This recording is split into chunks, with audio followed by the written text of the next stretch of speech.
Welcome into Locked On Phillies. I'm your host, Connor Thomas. Been talking Phillies baseball for years over on 97.5 The Fanatic, former collegiate semi-pro baseball player, pitcher back in my day. And now I'm happy to be here with you as your host of Locked On Phillies. Got some great stuff for today's episode. We're going to recap yesterday's Tigers-Phillies spring training game, talk about some interesting stuff from that. We're going to jump into the bracket of 8, the top 8 Phillies moments. We have our first winner in our first matchup from yesterday. And also, we have stepping off where I've got to go on a little bit of a rant about some changes that are happening at the minor league level that could affect the major league level at some point in the future. I want to thank you for making Locked On Phillies your first listen every day. We're free and available wherever you get your podcasts. A lot of stuff to get into.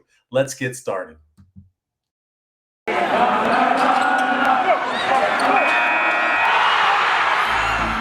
You are Locked On Phillies, your daily Philadelphia Phillies podcast. Part of the Locked On Podcast Network, your team every day.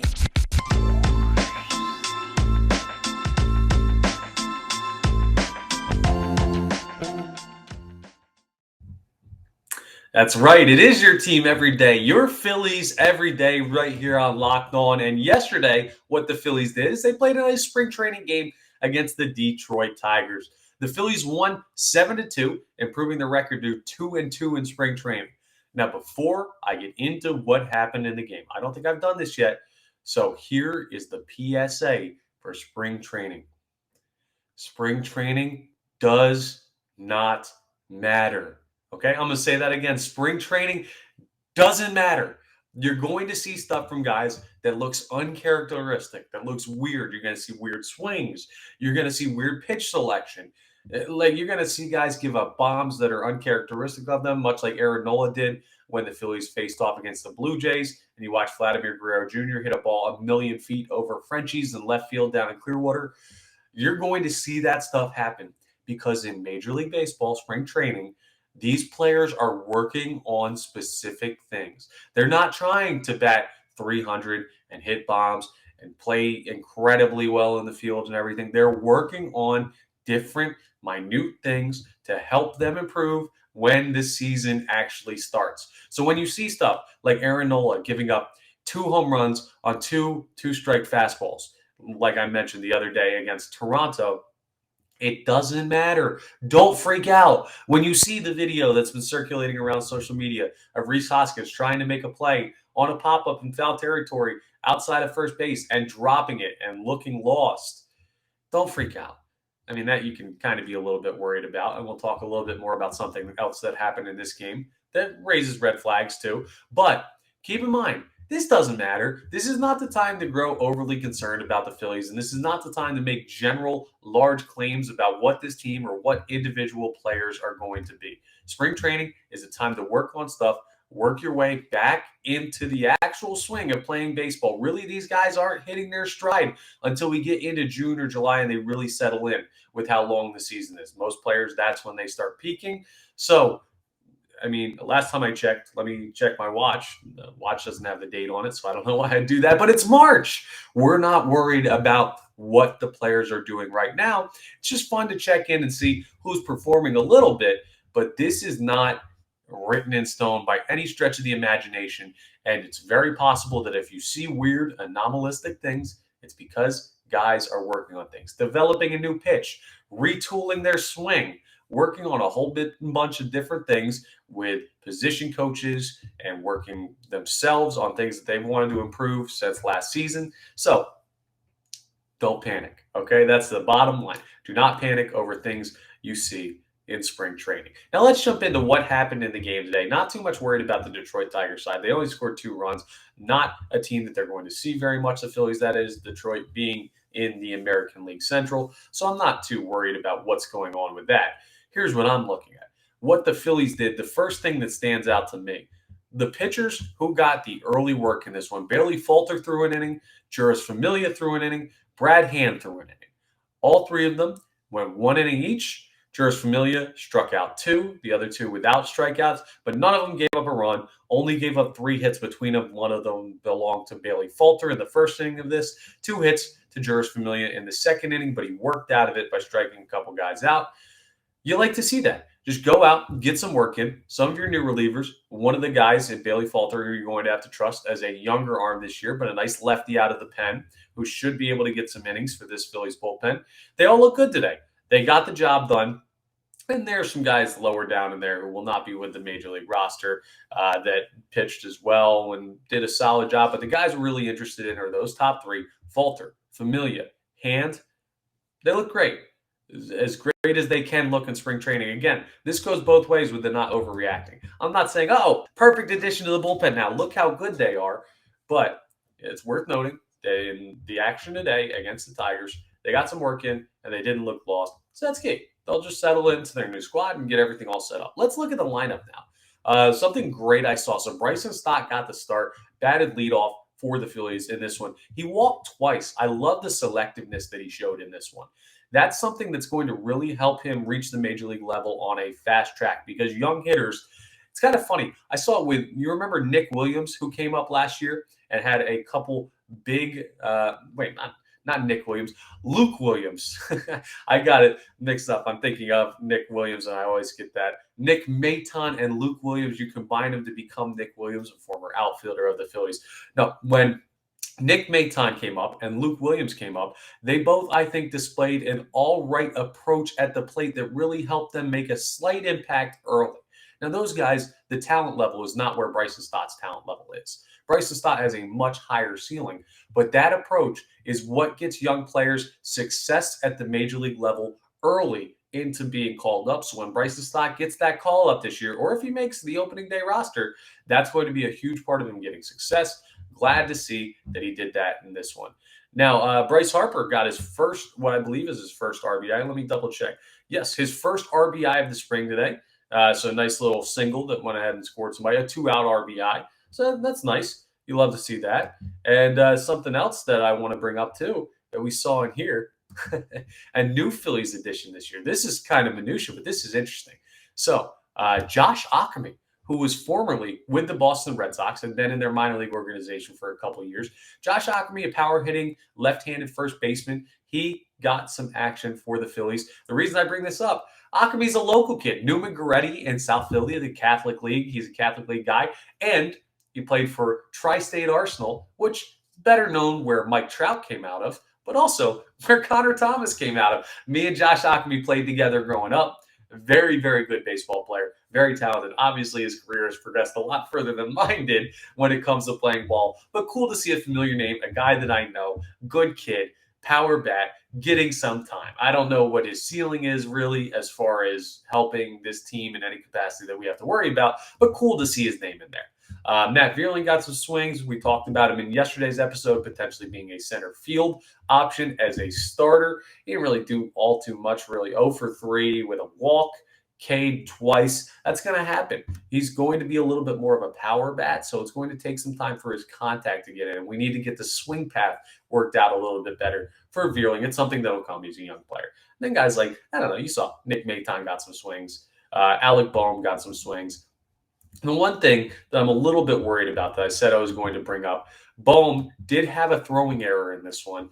And, man, even though it doesn't matter, I hate to see him making these errors because I've mentioned it before. I think last year was hugely confidence for the young man who was almost the NL Rookie of the Year in 2020. Well, in 2021, it seemed like he was shot in confidence, and it started in the field and bled over to the plate. If he continues to not be able to field the baseball, not only will the Phillies have to explore other options at third base, but it could start to affect his ability to even be in that DH role if the batting just falls off a cliff again because of the mentality that comes with struggling in one facet of the game. So you don't love to see the error there from Boehm. We talked about the error from Rhys Hoskins the other day. We know this team defensively is not going to be strong, but flat out they're just going to have to out-hit people, and that time will come. It sounds like some point soon we'll see Nick Castellanos' first action for the Phillies. So that'll be great. We'll get to see him. We'll get to see Kyle Schwarber. All of that's going to be awesome. This will be a totally different team come opening day. Just a couple tidbits, a couple check-ins on some interesting storylines from that game against the Detroit Tigers today down in Florida. And we'll keep you updated on what's going on in spring training as the Phillies progress. 16 days now, only 16 days, just a little bit over 2 weeks until opening day Cannot wait. And it's nice to see this team beginning to take a little bit of more shape as we see some of the relievers that'll get time and some of the starters starting to get swings as they prep to get ready to play 162. Now, coming up next, we're going to take a look in at our second matchup in the top 8 moments of Philadelphia Phillies history. We're going to talk about the game, or the matchup. I call it a game because I'm so in basketball mode right now with the tournament. But we'll talk about the matchup that went on yesterday. We'll have our victor, and I'll talk through a couple of reasons why I think that was, and if I agree with what you guys decided on Twitter. So I'll break down all of that on the other side.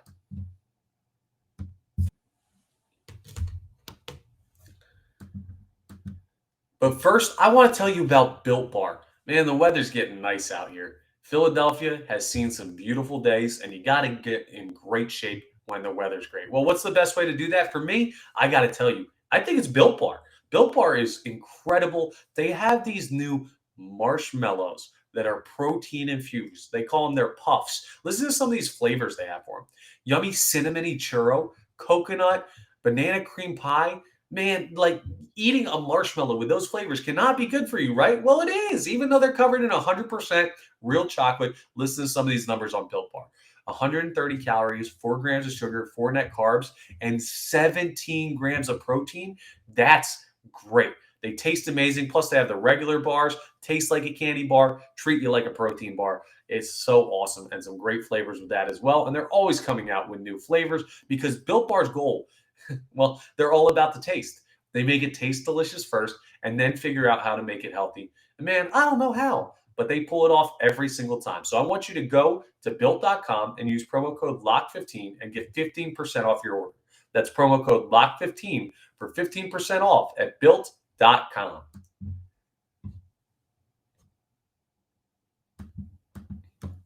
All right, so we have our results of the first matchup of our first ever March Madness bracket, the top 8 moments in Philadelphia Phillies history. Just to remind you, our first matchup, so game 1 of the tournament, was the 1 seed versus the 8 seed, David versus Goliath.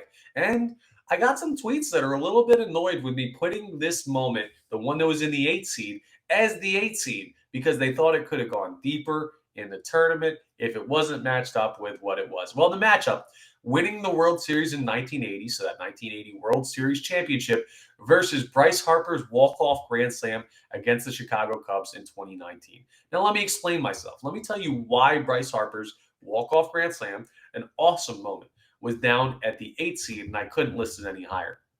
Listen to some of these other seeds and tell me what they have in common. World Series in 1980, World Series 2008, Manny Trio triple in 80, Roy Halladay playoff no-hitter, Matt Stairs home run, Jimmy Rollins walk-off in the NLCS, Shane Victorino grand slam against the Milwaukee Brewers and CC Sabathia back in 2008. Yeah, that's right. They're all playoff moments. Bryce Harper's walk-off grand slam was the only regular season moment that was put into this tournament. So rightfully, I felt like it had to be an 8 seed. So yeah, it was a tough draw for Harper, and actually put up more of a fight than I thought he was going to in this one. Of course, the 1980 World Series won this matchup with 66.7% of the vote as opposed to Harper's 33.3%. But there was a point where this one was like 45-55 in favor of the World Series, and Harper actually made it a bit of a game. It's like when a 16 seed makes a run and they're close at halftime. They're down 2 at halftime. Ultimately, you know, they don't have a chance, but there's a lot of love for the Harper Grand Slam, and I think if it had had a little bit more favorable of a matchup, even against some of these other playoff moments, it possibly could have advanced based on what I was seeing from some of the comments. But unfortunately, the seeding is what it is. The matchups are what they are. And Bryce Harper's Grand Slam, not going to be the number 1 Phillies moment of all time in their history. I feel all right with that. I think it could have gone deeper, but it wasn't going to be number 1. It wasn't. It was a moment from a regular season team that didn't even make the playoffs in a game that ultimately ended up not mattering. In a vacuum, the moment is very cool, but I think the biggest moment in Philadelphia Phillies history has to be almost bigger than itself, bigger than the game. It has to have a connotation that carried above and beyond the game of baseball, which definitely the 1980 World Series certainly does. The Phillies championship in that one. So they're moving on to the Final Four. Now, our next matchup, we're going to go down to the 2 versus the 7. The World Series in 2008, another World Series. The only reason the World Series in 2008 is the 2 seed as opposed to the 1 seed is because it's more recent. The earlier one, the first one, is always more important. It always feels better. Like everyone says they don't have a favorite kid, but it's the oldest. That's coming from an oldest of two. So maybe a little self-fulfilling prophecy I'm trying to put out in the universe there. Point being, though, we've got the 2008 World Series victory. And what this contains as well, I mentioned in previous episodes, it contains the things that go along with it. So like that Brad Lidge moment where he remains perfect, the Chase Utley fake to first, throw the guy out at home. Unbelievable. The coolness of having like the rain delay mid-game and having a feeling like, hey, they could win this. We're like part way to winning the World Series. The whole thing, the whole storyline of that 2008 World Series is taking on Jimmy Rollins' NLCS walk-off double against the Los Angeles Dodgers to put, I believe it was game 4, to put the Phillies in great position to go back to the World Series in 2009. So the great moment in 2008 versus probably the greatest moment from 2009. I still think, even though Jimmy Rollins was in a victory, Chase Utley's 5 home run performance in that World Series was a bigger moment, but those are kind of a combination of moments, and I didn't feel right including that in any capacity. But the Jimmy Rollins walk-off, one of the biggest playoff walk-offs in Philadelphia franchise history. An amazing moment at Citizens Bank Park. People are losing it. Jimmy Rollins being the vocal leader of that team, being the one to do it, was amazing against the Dodgers, who he would end up finishing his career with. It's just like the ties between those two teams, and I talked about it in yesterday's episode. Man, those Dodgers must have hated the Phillies back in 2008 and 2009. But what a moment from J-Roll. What a moment from the Phillies, and it got them to that World Series in 2009 against the New York Yankees, where eventually they unfortunately fell short. But 2 big moments there. The World Series winner and sending them, not effectively sending them, but basically putting them in position to go to the 2009 World Series, the Fall Classic. So that poll will be up on at LO_Phillies on Twitter, and I'll retweet it from my account at Connor Thomas 975, which if you're watching on YouTube, and you should be, it's way better on YouTube. You get to see my smiling face and this great mullet haircut that I'm rocking. Yeah, I got the mullet. But anyway, I digress. But I'll be retweeting that from my account, and I'll be posting it at LO_Phillies on Twitter so that you can vote on this next round. I don't want to hear any complaints. The voting is open. Go out there, let your voice be heard, and pick between those two and the upcoming Phillies moments as we go through and finish out that tournament. Now, wrapping up, we have stepping off. And stepping off, I step outside the realms of the actual statistics of the game, the lineups, the players, the evaluation. Now, we do something fun and light to break up the week at the back end of all of our Wednesday shows. And this one, it's light. It's outside of the actual playing of the game, sort of. I don't know. I've got something I've got to address, and it's a fun little side conversation that's interesting about where baseball's heading and a new rule being implemented in the minor leagues this year. So I want to thank you again real quick for making Locked On Phillies your first listen every day, but I also want you to check out Locked On MLB Prospects. Lindsey Crosby is a prospect encyclopedia, and he's going deep on the MLB stars tomorrow. He's amazing. We've done a crossover before. I have another small clip coming out on a reliever or maybe even a starter, maybe a potential extra starter if injuries happen that could pop up in the Phillies major leagues this year in Hans Kraus. And Lindsey and I went in on that in our crossover episode. It was awesome. So check out his work over on MLB Prospects. It's free and available wherever you get your podcasts.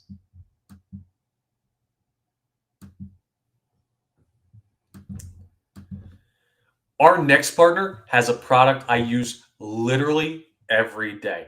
I started taking Athletic Greens because they sent us out this nice big package, and I got to see what the benefits were listed and all these vitamins. Listen, I'm be honest. I'm a 27-year-old guy.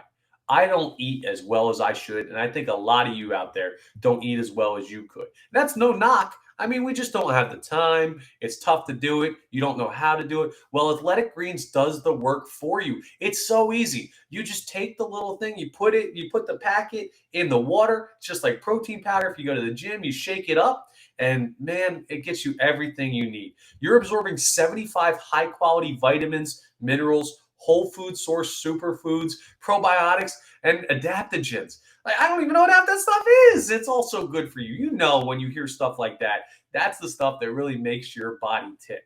It helps you before the gym. It can help you with more energy. If you find yourself being tired in the middle of the afternoon, that's probably because you're not getting as good of a diet as you could be. It's helped me so much with my early wake ups with radio. I feel a lot more energized and everything when I take my athletic greens, which I do every day. It contains less than 1 gram of sugar, no GMOs, no nasty chemicals or artificial anything, and it tastes good. You look at this stuff and you're like, oh, that's probably not going to taste all that. No, no, it tastes great. It's actually very, very good to have in the breakfast in the morning. Have it on an empty stomach before you wake up. It's incredible. It supports better sleep too. So if you got to be up early like me, man, better sleep and quality recovery is supported by Athletic Greens. You got to try it. It just makes your life so much easier. I don't know how many times I can tell you. It's just so much better. So right now, it's time to reclaim your health and arm your immune system with convenient daily nutrition. To make it easy, Athletic Greens is going to give you a free 1 year supply of immune supporting vitamin D and free travel packs with your first purchase. All you have to do is visit athleticgreens.com/MLB network. Again, that's athleticgreens.com/MLB network to take ownership over your health and pick up the ultimate daily nutrition. Athletic Greens is a climate neutral certified company. That means they're a fully carbon neutral business. They calculated their 2020 carbon footprint and purchased carbon credits to support projects protecting old growth rainforests in Central and South America to offset their emissions.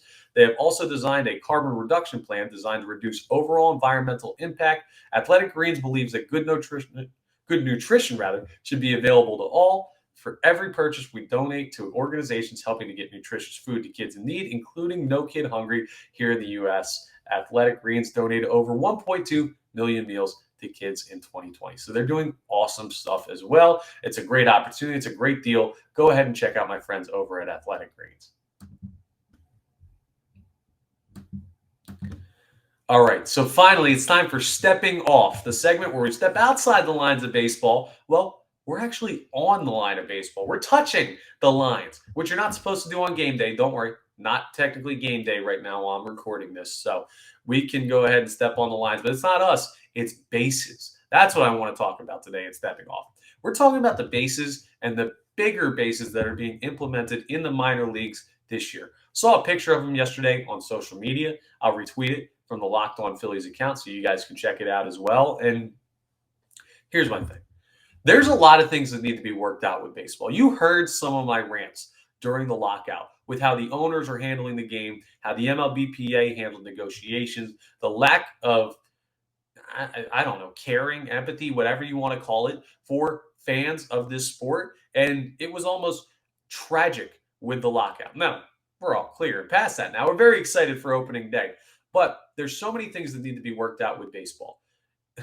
One of them is not making bigger bases. What in the world are they doing thinking that bigger bases is the tiny step that's standing between baseball from baseball being great or baseball being like mediocre? Ricky Henderson had how many steals with the bases that are the size that they are now? And you're telling me that that's the reason teams aren't running anymore is because the bases are too small. That's what the MLB and minor league baseball and whoever is deciding to implement these rules would have you believe, is that the bases are too small. And if you just make them slightly bigger, like from this big to like this big, all of a sudden, what, we're going to have 50 base stealers again? 60 base stealers again? No, guys are done running at the major league level because the analytics say that the risk you have from it is not worth allowing your hitters to hit, especially with the skill and the ability to hit the ball out of the ballpark that these players have. This fits in perfectly for the Phillies this year because I do love the steal. As a former pitcher, I know how difficult it can be with a fast runner on the bases behind you. You just have to constantly be thinking about something else. You have to vary your timing to mess up their timing. You have to alternate your looks. You have to alternate your timing. You have to go through a whole different sign setup so that they're not picking signs. It's just a nuisance when you have a guy behind you that is a threat to run that you have to think about. So I understand how important the steal can be in baseball, but the fact of the matter is, at the major league level, they just don't do it as much anymore because of the ability to hit the ball out of the ballpark. And I got a secret for you guys. The Phillies are going to be able to hit a lot of home runs this year. Don't tell anybody. The league may not know yet. Of course they know. You got a lineup that has Kyle Schwarber, Nick Castellanos, Rhys Hoskins, Bryce Harper, premier power hitters in the game of baseball, not to mention other guys like JT Realmuto, Gene Segura, Alec Bohm, Didi Gregorius, who can all hit the ball out of the ballpark. Odubel Herrera can as well. Why are you going to be running them out of innings? Because there are bigger bases now? It's absolutely crazy. And there aren't bigger bases at the major league level. But when this is inevitably enacted at the major league level, I'm going to be as equally against it as I am now because I just don't understand the benefit of that little change. There are many things that can be worked on with the sport of baseball. It's not a perfect sport by any means, but we're starting with the small bases. Like, come on, let's solve the big problems before we start worrying about an extra finger on the bag when someone's trying to swipe second. Just one man's opinion, just something I found slightly annoying and a misplaced sense of like use of resources, maybe I'll say, when I saw that picture this week. And just want to share my thoughts with you on that topic right there.